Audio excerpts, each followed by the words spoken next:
On to other results now, dealing with school referendums. Voters in two central Indiana communities said no to property tax increases to help fund their public schools.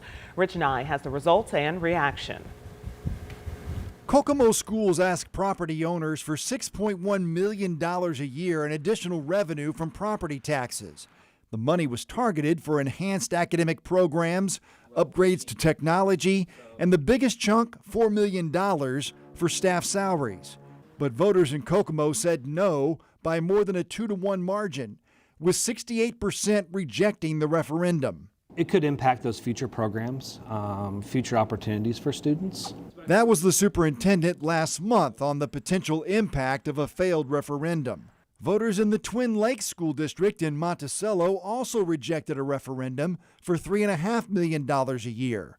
Superintendent Deb Metzger issued a statement that reads in part, "Without the additional funding from the referendum, we face some difficult choices. To continue serving our students effectively, we will need to make adjustments that will impact certain programs, services, and staffing levels." We want to have the general public supporting funding for their local public schools.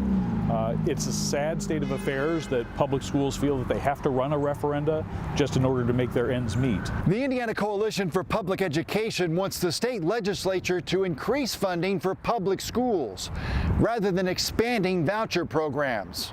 If we as a state value K-12 education and if we value our public schools, we need to demand that our legislature passes a budget that adequately funds our K-12 public schools, that at least keeps up with inflation, if not do better than that. One school referendum in Indiana did pass. That was a renewal of a previously approved referendum for Lake Station schools in Lake County.